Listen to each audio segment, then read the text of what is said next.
I'm Josh Light with PoliticIt.com here in Massachusetts with Tom Tierney, who's running for Congress as a Republican District 5. How you doing, Tom? That's very good, Josh. Nice to be here. Thank you And for hello to you folks out there dialing in. Thanks for being with us. Okay. So, tell us the big differences between you and the competitor in this race. Well, I think it's effectiveness. My opponent, Ed Markey, is a nice guy. Most people like him. There's the fringe that really dislikes him and that really loves him. But in between, people are saying he's been there 36 years and he's just burnt out. He's no longer effective. One of the reasons he's not effective is because he's a Democrat, and the Democrats count for very little in the House of Representatives. I, on the other hand, am passionate. It's probably inevitable, never having been in Congress. I've held local elective office. But when I get there, I'm going with fire in the belly. I am going to get into that Republican caucus where Insta Power lies, and I'm going to bring them the gospel. I'm going to tell them how to save Social Security, not destroy it. I'm going to save medical care. I'm not going to get rid of Obamacare. I'm going to fix it, and I have got the answers to fix it, and I'm going to do something about that deficit. We got to get rid of the Bush tax cuts. I'm going to generate more revenue, and I am going to find a way to get people jobs. We've got to make an effort. We've got to make a promise, the government, to our people, that if you've been out of work for 2 years and you really want to work and you'll work hard, we'll get you a job. We'll find a way to do it. That's the program. Eddie believes those things too, but he just doesn't fight for him anymore. He's really burnt out. But he's a nice guy. Tom, how's your experience prepared you for U.S. Congress? Well, I'm a consulting actuary by profession. I'm a fellow of the Society of Actuaries by examination. I've had my own practice for 32 years. I know how to crunch numbers. I know how to fix Social Security. I'm not going to bore you and your audience with all the details. And I know how to fix medical care. And I just want to get in there and apply that skills, to the problems that we have. I've also been a consultant, and I'm in my late 60s. When you get to that point, as a consultant, you've seen every sort of conflict there is. You develop a certain people handling skills. You learn how to, work with people with opposing differences and resolve the conflict.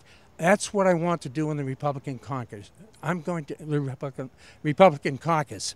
I am going to get in there, and I'm going to, try to work some of that consulting magic and bring people together and explain to them that we got to work better with the Democrats, and we've got to find solutions that the people want and need.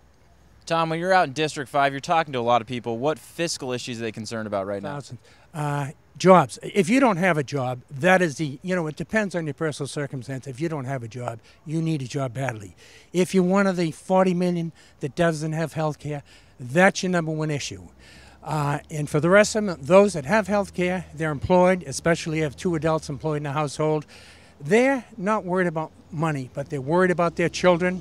A lot of them children are at home. Their children don't have jobs. They're worried that their children aren't going to have health care. And they're worried about the future. Everything that happens now in Washington has a 2-year horizon, 90, 180 days. They're looking for the long term, especially if they're approaching retirement. They're worried that the government may be cutting back on Social Security. So every demographic has its own unique worries, but everybody, just about everybody, is worried, except the 1%. And they're worried that they're going to lose the tax dodges they have now. So it's universal. What social issues have you found people are concerned about in District 5? Mainly it's immigration. And abortion you don't hear that much about anymore. It's settled, at least in Massachusetts. Those are the 2 issues that come up the most often. Now, when we looked at the numbers, we look at digital influence, online presence, our IT score. It showed that your incumbent competitor has a higher IT score than you. What have you done to push your digital influence since that time? Well, we're working on it. We have a website, www.tomtierney.org.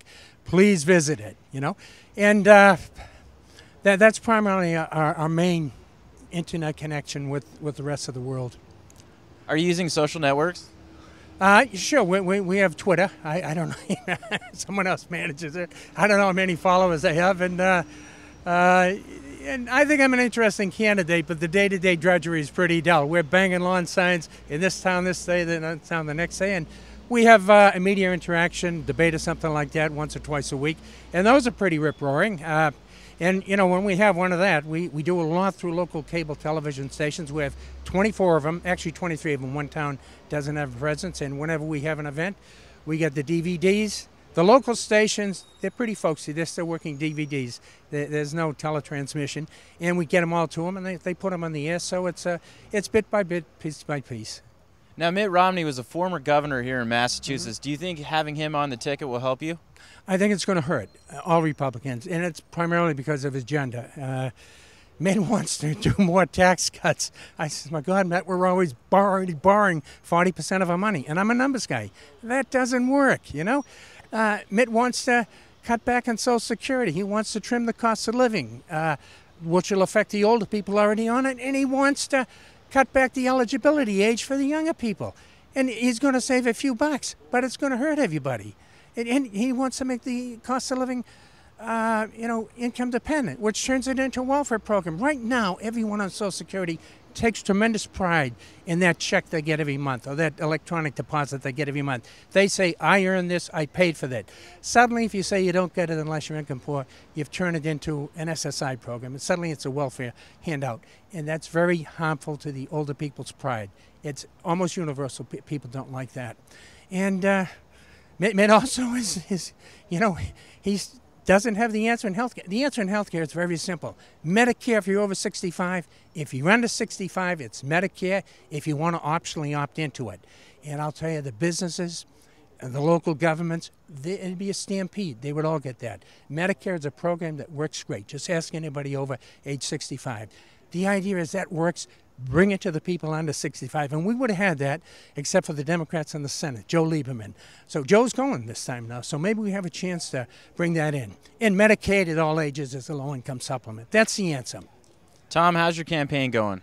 Very good. We won our primary big time. I had two competitors. Both of them outspent me 4 to 1. I beat one of them by 11%, the other by 14%. We work the streets. We're out there every day shaking hands. So far, I've shaken maybe 40,000 hands, and the people are responding. They like my message. I hope you folks that are listening like the message too. But we'll be checking back in with you, I hope. I thank you for, thank you for talking to me. Tom, where can people go to learn more about you? Oh, they got to visit tomtierney.org, TOMTIERNEY.org. And when you get on there, you can find out about us. You can check our issues pages. You can volunteer. Most important, I hope we'll persuade you to vote. You can contribute whatever way you want to help.